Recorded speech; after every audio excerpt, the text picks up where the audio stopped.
ॐ महामृत्युञ्जयाय नमः। ॐ भगवते नमः। ॐ सदाशिवाय नमः। ॐ सकलतत्त्वात्मकाय नमः। ॐ सर्वमन्त्ररूपाय नमः। ॐ सर्वयन्त्राधिष्ठिताय नमः। ॐ तन्त्रस्वरूपाय नमः। ॐ तत्त्वविदुराय नमः। ॐ ब्रह्मरुद्रावतारिणे नमः। ॐ नीलकण्ठाय नमः।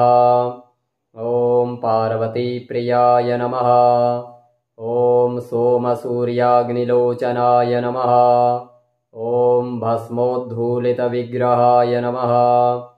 ॐ महामणिमुकुटधारणाय नमः। ॐ माणिक्यभूषणाय नमः। ॐ सृष्टिस्थितिप्रलयकालरौद्रावताराय नमः। ॐ दक्षाध्वरध्वंसकाय नमः। ॐ महाकालभेदकाय नमः। ॐ मूलाधारैकनिलयाय नमः। ॐ तत्त्वातीताय नमः। ॐ गङ्गाधराय नमः। ॐ सर्वदेवाधिदेवाय नमः। ॐ वेदान्तसाराय नमः। ॐ त्रिवर्गसाधनाय नमः। ॐ अनेककोटिब्रह्माण्डनायकाय नमः। ॐ अनन्तादिनागकुलभूषणाय नमः। ॐ प्रणवस्वरूपाय नमः। ॐ चिदाकाशाय नमः। ॐ आकाशादिस्वरूपाय नमः। ॐ ग्रहनक्षत्रमालिने नमः। ॐ सकलाय नमः। ॐ कलङ्करहिताय नमः। ॐ सकललोकैककर्त्रे नमः। ॐ सकललोकैकभर्त्रे नमः। ॐ सकललोकैकसंहर्त्रे नमः। ॐ सकलनिगमगुह्याय नमः। ॐ सकलवेदान्तपारगाय नमः। ॐ सकललोकैकवरप्रदाय नमः। ॐ सकललोकैकशङ्कराय नमः। ॐ शशाङ्कशेखराय नमः। ॐ शाश्वतनिजावासाय नमः। ॐ निराभासाय नमः। ॐ निरामयाय नमः। ॐ निर्लोभाय नमः। ॐ निर्मोहाय नमः। ॐ निर्मदाय नमः। ॐ निश्चिन्तिताय नमः। ॐ निरहङ्काराय नमः। ॐ निराकुलाय नमः। ॐ निस्लङ्काय नमः। ॐ निर्गुणाय नमः। ॐ निष्कामाय नमः। ॐ निरुपल्लवाय नमः। ॐ निरवध्याय नमः। ॐ निरन्तराय नमः। ॐ निष्कारणाय नमः। ॐ निरातङ्काय नमः। ॐ निष्प्रपञ्चाय नमः। ॐ निस्सङ्गाय नमः। ॐ निर्द्वन्द्वाय नमः। ॐ निराधाराय नमः। ॐ निरोगाय नमः। ॐ निष्क्रोधाय नमः। ॐ निर्गमाय नमः। ॐ निर्भयाय नमः। ॐ निर्विकल्पाय नमः। ॐ निर्भेदाय नमः। ॐ निष्क्रियाय नमः। ॐ निस्तुलाय नमः। ॐ निस्संशयाय नमः। ॐ निरञ्जनाय नमः। ॐ निरुपमविभवाय नमः। ॐ नित्यशुद्धबुद्धपरिपूर्णाय नमः। ॐ नित्याय नमः। ॐ शुद्धाय नमः। ॐ बुद्धाय नमः। ॐ परिपूर्णाय नमः। ॐ सच्चिदानन्दाय नमः। ॐ अदृश्याय नमः। ॐ परमशान्तस्वरूपाय नमः। ॐ तेजोरूपाय नमः। ॐ तेजोमयाय नमः। ॐ महारौद्राय नमः। ॐ भद्रावताराय नमः। ॐ महाभैरवाय नमः। ॐ कल्पान्तकाय नमः। ॐ कपालमालाधराय नमः। ॐ खट्वाङ्गाय नमः। ॐ खड्गपाशाङ्कुशधराय नमः। ॐ डमरु त्रिशूलचापधराय नमः। ॐ बाणगदाशक्तिबिण्डिपालधराय नमः। ॐ तोमरमुसलमुद्गरधराय नमः। ॐ पट्टिशपरशुपरिधाधराय नमः। ॐ भुशुण्डीचिताग्निचक्राद्ययुधधराय नमः। ॐ भीषणकारसहस्रमुखाय नमः। ॐ विकटाट्टहासविस्फारिताय नमः। ॐ ब्रह्माण्डमण्डलाय नमः। ॐ नागेन्द्रकुण्डलाय नमः। ॐ नागेन्द्रहाराय नमः। ॐ नागेन्द्रवलयाय नमः। ॐ नागेन्द्रचर्मधराय नमः। ॐ नागेन्द्राभरणाय नमः। ॐ त्र्यम्बकाय नमः। ॐ त्रिपुरान्तकाय नमः। ॐ विरूपाक्षाय नमः। ॐ विश्वेश्वराय नमः। ॐ विश्वरूपाय नमः। ॐ विश्वतोमुखाय नमः। ॐ मृत्युञ्जयाय नमः। ॐ महामृत्युञ्जयाय नमः।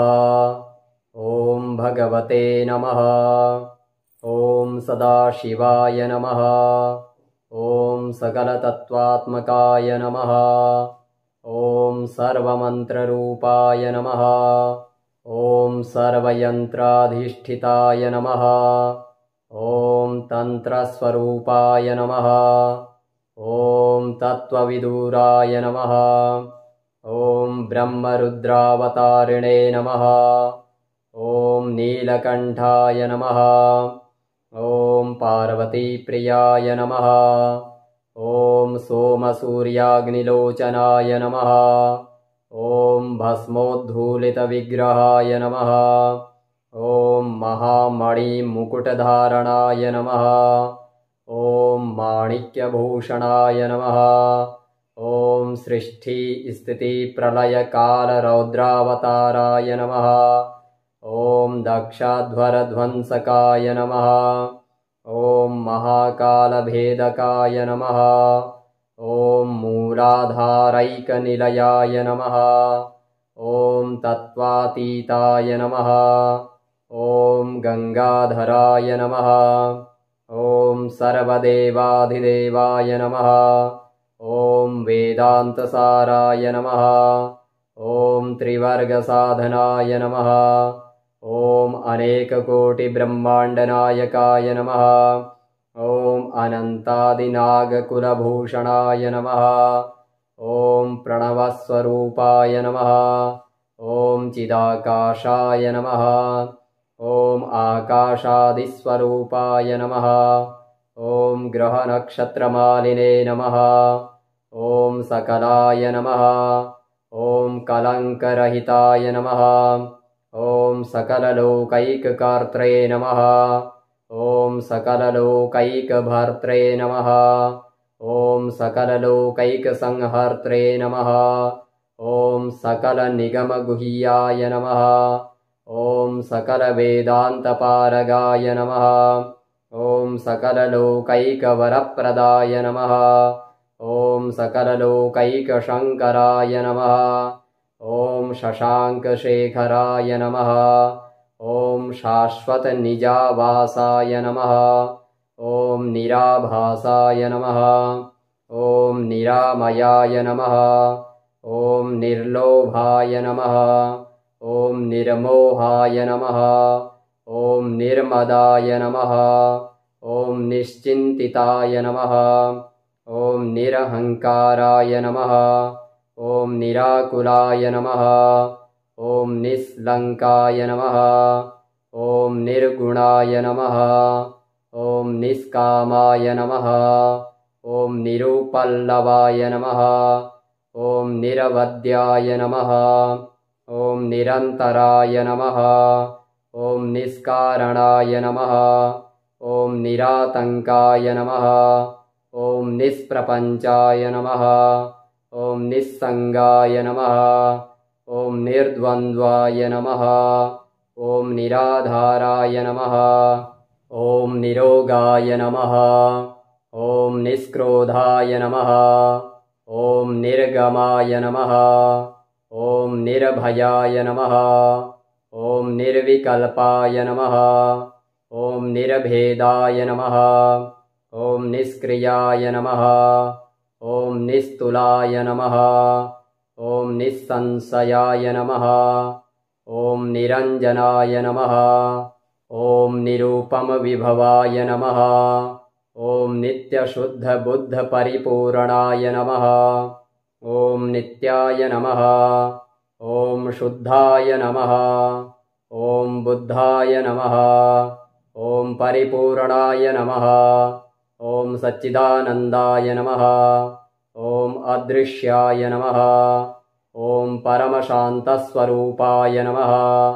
ॐ तेजोरूपाय नमः। ॐ तेजोमयाय नमः। ॐ महारौद्राय नमः। ॐ भद्रावताराय नमः। ॐ महाभैरवाय नमः। ॐ कल्पान्तकाय नमः। ॐ कपालमालाधराय नमः। ॐ खट्वाङ्गाय नमः। ॐ खड्गपाशाङ्कुशधराय नमः। ॐ डमरुत्रिशूलचापधराय नमः। ॐ बाणगदाशक्तिबिण्डिपालधराय नमः। ॐ तोमरमुसलमुद्गरधराय नमः। ॐ पट्टिशपरशुपरिधाधराय नमः। ॐ भुशुण्डीचिताग्निचक्राद्ययुधधराय नमः। ॐ भीषणकारसहस्रमुखाय नमः। ॐ विकटाट्टहासविस्फारिताय नमः। ॐ ब्रह्माण्डमण्डलाय नमः। ॐ नागेन्द्रकुण्डलाय नमः। ॐ नागेन्द्रहाराय नमः। ॐ नागेन्द्रवलयाय नमः। ॐ नागेन्द्रचर्मधराय नमः। ॐ नागेन्द्राभरणाय नमः। ॐ त्र्यम्बकाय नमः।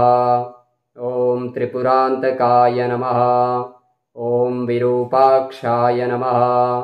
ॐ विश्वेश्वराय नमः। ॐ विश्वरूपाय नमः।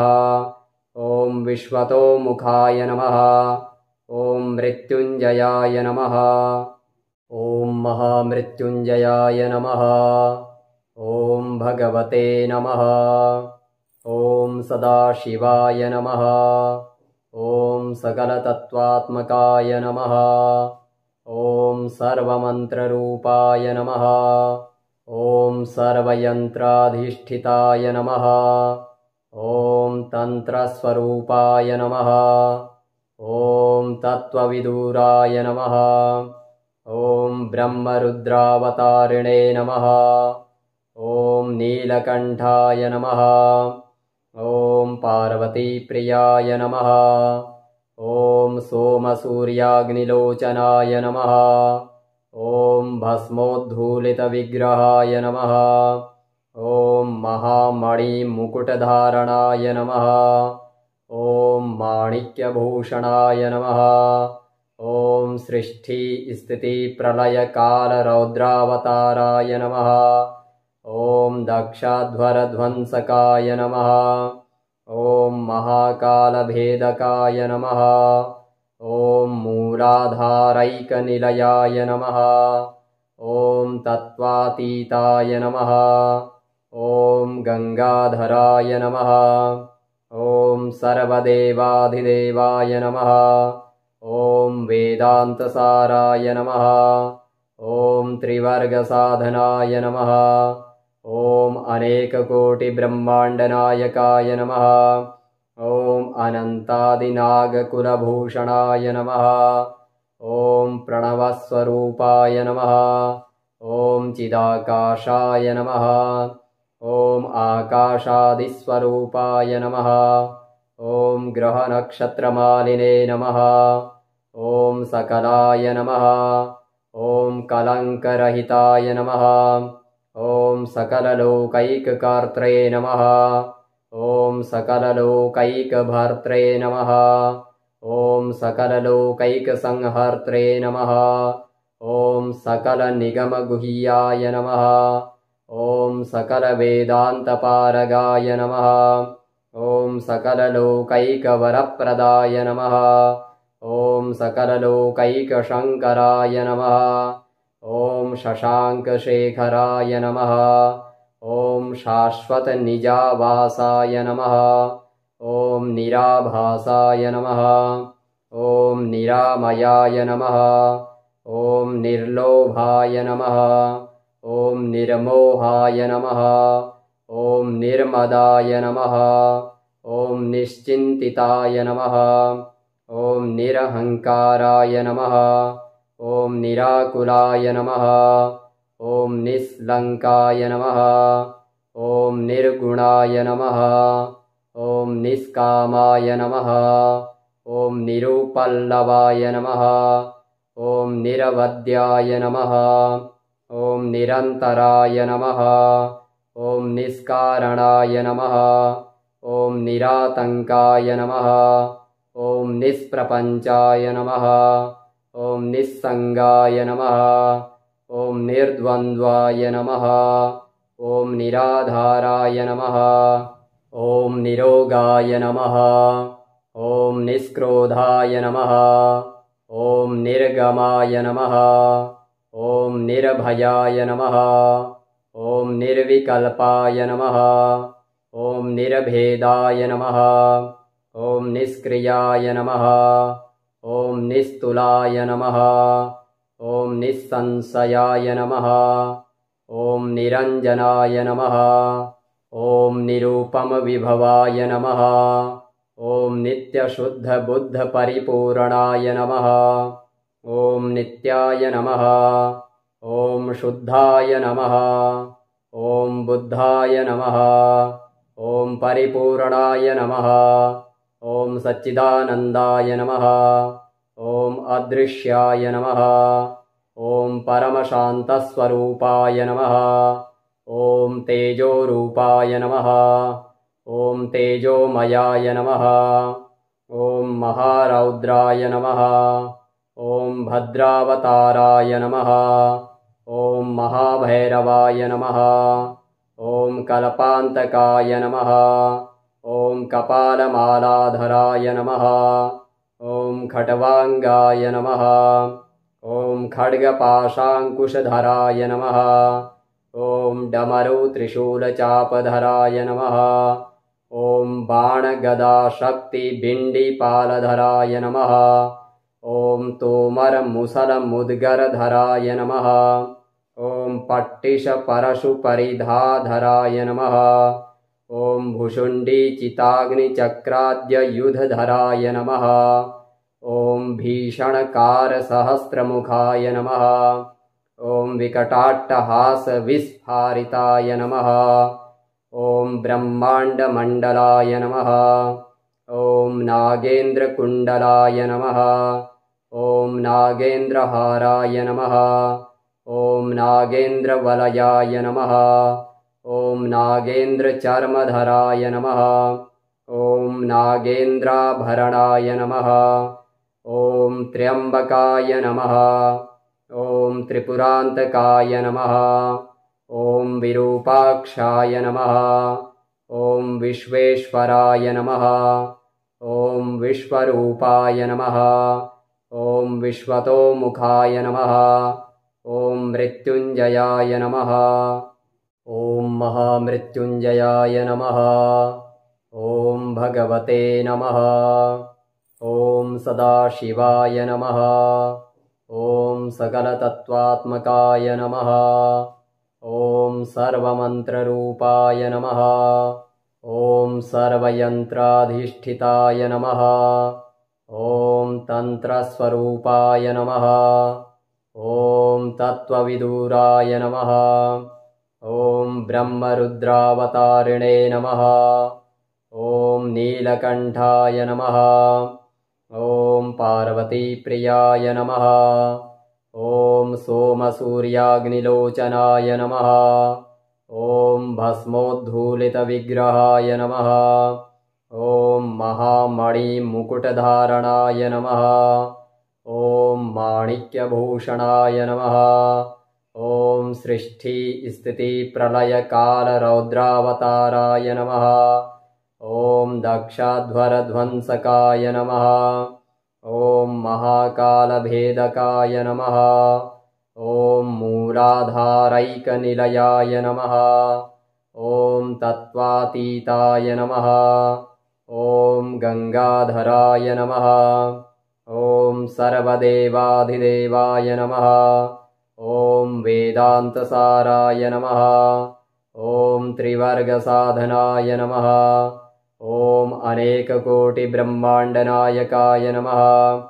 ॐ अनन्तादिनागकुलभूषणाय नमः। ॐ प्रणवस्वरूपाय नमः। ॐ चिदाकाशाय नमः। ॐ आकाशादिस्वरूपाय नमः। ॐ ग्रहनक्षत्रमालिने नमः। ॐ सकलाय नमः। ॐ कलङ्करहिताय नमः। ॐ सकललोकैककर्त्रे नमः। ॐ सकललोकैकभर्त्रे नमः। ॐ सकललोकैकसंहर्त्रे नमः। ॐ सकलनिगमगुह्याय नमः। ॐ सकलवेदान्तपारगाय नमः। ॐ सकललोकैकवरप्रदाय नमः। ॐ सकललोकैकशङ्कराय नमः। ॐ शशाङ्कशेखराय नमः। ॐ शाश्वतनिजावासाय नमः। ॐ निराभासाय नमः। ॐ निरामयाय नमः। ॐ निर्लोभाय नमः। ॐ निर्मोहाय नमः। ॐ निर्मदाय नमः। ॐ निश्चिन्तिताय नमः। ॐ निरहङ्काराय नमः। ॐ निराकुलाय नमः। ॐ निस्लङ्काय नमः। ॐ निर्गुणाय नमः। ॐ निष्कामाय नमः। ॐ निरुपल्लवाय नमः।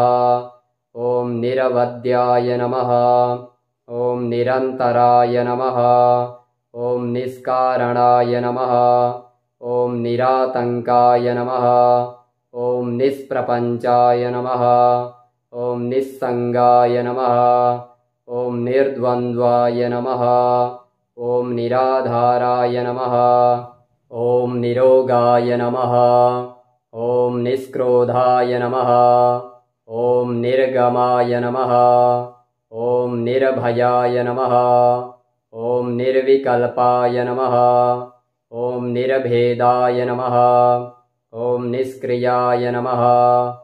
ॐ निस्तुलाय नमः। ॐ निस्संशयाय नमः। ॐ निरञ्जनाय नमः। ॐ निरूपमविभवाय नमः। ॐ नित्यशुद्धबुद्धपरिपूर्णाय नमः। ॐ नित्याय नमः। ॐ शुद्धाय नमः।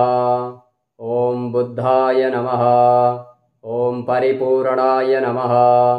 ॐ सच्चिदानन्दाय नमः। ॐ अदृश्याय नमः। ॐ परमशान्तस्वरूपाय नमः। ॐ तेजोरूपाय नमः। ॐ तेजोमयाय नमः। ॐ महारौद्राय नमः। ॐ भद्रावताराय नमः। ॐ महाभैरवाय नमः। ॐ कल्पान्तकाय नमः। ॐ कपालमालाधराय नमः। ॐ खट्वाङ्गाय नमः। ॐ खड्गपाशाङ्कुशधराय नमः। ॐ डमरुत्रिशूलचापधराय नमः। ॐ बाणगदाशक्तिबिण्डिपालधराय नमः। ॐ तोमरमुसलमुद्गरधराय नमः। ॐ पट्टिशपरशुपरिधाधराय नमः। ॐ भुशुण्डीचिताग्निचक्राद्ययुधधराय नमः। ॐ भीषणकारसहस्रमुखाय नमः। ॐ विकटाट्टहासविस्फारिताय नमः। ॐ ब्रह्माण्डमण्डलाय नमः। ॐ नागेन्द्रकुण्डलाय नमः। ॐ नागेन्द्रहाराय नमः। ॐ नागेन्द्रवलयाय नमः। ॐ नागेन्द्रचर्मधराय नमः। ॐ नागेन्द्राभरणाय नमः। ॐ त्र्यम्बकाय नमः। ॐ त्रिपुरान्तकाय नमः। ॐ विरूपाक्षाय नमः। ॐ विश्वेश्वराय नमः। ॐ विश्वरूपाय नमः। ॐ विश्वतोमुखाय नमः। ॐ मृत्युञ्जयाय नमः। ॐ महामृत्युञ्जयाय नमः। ॐ भगवते नमः। ॐ सदाशिवाय नमः। ॐ सकलतत्त्वात्मकाय नमः। ॐ सर्वमन्त्ररूपाय नमः। ॐ सर्वयन्त्राधिष्ठिताय नमः। ॐ तन्त्रस्वरूपाय नमः। ॐ तत्त्वविदुराय नमः। ॐ ब्रह्मरुद्रावतारिणे नमः। ॐ नीलकण्ठाय नमः। ॐ पार्वतीप्रियाय नमः। ॐ सोमसूर्याग्निलोचनाय नमः। ॐ भस्मोद्धूलितविग्रहाय नमः। ॐ महामणिमुकुटधारणाय नमः। ॐ माणिक्यभूषणाय नमः। ॐ सृष्टिस्थितिप्रलयकालरौद्रावताराय नमः। ॐ दक्षाध्वरध्वंसकाय नमः। ॐ महाकालभेदकाय नमः।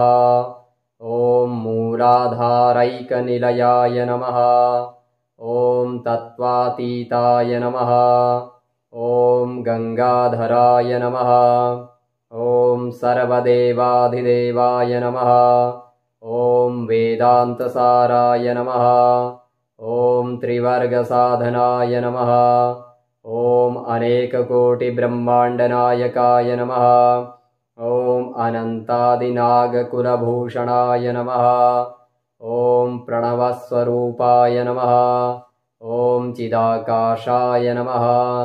ॐ आकाशादिस्वरूपाय नमः। ॐ ग्रहनक्षत्रमालिने नमः। ॐ सकलाय नमः। ॐ कलङ्करहिताय नमः। ॐ सकललोकैककर्त्रे नमः। ॐ सकललोकैकभर्त्रे नमः। ॐ सकललोकैकसंहर्त्रे नमः। ॐ सकलनिगमगुह्याय नमः। ॐ सकलवेदान्तपारगाय नमः। ॐ सकललोकैकवरप्रदाय नमः। ॐ सकललोकैकशङ्कराय नमः। ॐ शशाङ्कशेखराय नमः। ॐ शाश्वतनिजावासाय नमः। ॐ निराभासाय नमः। ॐ निरामयाय नमः। ॐ निर्लोभाय नमः। ॐ निर्मोहाय नमः। ॐ निर्मदाय नमः। ॐ निश्चिन्तिताय नमः। ॐ निरहङ्काराय नमः। ॐ निराकुलाय नमः। ॐ निस्लङ्काय नमः। ॐ निर्गुणाय नमः। ॐ निष्कामाय नमः। ॐ निरुपल्लवाय नमः। ॐ निरवध्याय नमः। ॐ निरन्तराय नमः। ॐ निष्कारणाय नमः। ॐ निरातङ्काय नमः। ॐ निष्प्रपञ्चाय नमः। ॐ निस्सङ्गाय नमः। ॐ निर्द्वन्द्वाय नमः। ॐ निराधाराय नमः। ॐ निरोगाय नमः। ॐ निष्क्रोधाय नमः। ॐ निर्गमाय नमः। ॐ निर्भयाय नमः। ॐ निर्विकल्पाय नमः। ॐ निर्भेदाय नमः। ॐ निष्क्रियाय नमः। ॐ निस्तुलाय नमः। ॐ निस्संशयाय नमः। ॐ निरञ्जनाय नमः। ॐ निरूपमविभवाय नमः। ॐ नित्यशुद्धबुद्धपरिपूर्णाय नमः। ॐ नित्याय नमः। ॐ शुद्धाय नमः। ॐ बुद्धाय नमः।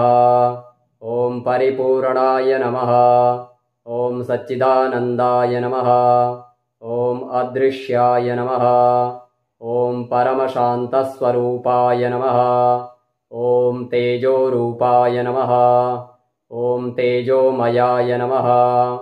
ॐ महारौद्राय नमः। ॐ भद्रावताराय नमः। ॐ महाभैरवाय नमः। ॐ कल्पान्तकाय नमः। ॐ कपालमालाधराय नमः। ॐ खट्वाङ्गाय नमः। ॐ खड्गपाशाङ्कुशधराय नमः। ॐ डमरुत्रिशूलचापधराय नमः। ॐ बाणगदाशक्तिबिण्डिपालधराय नमः। ॐ तोमरमुसलमुद्गरधराय नमः।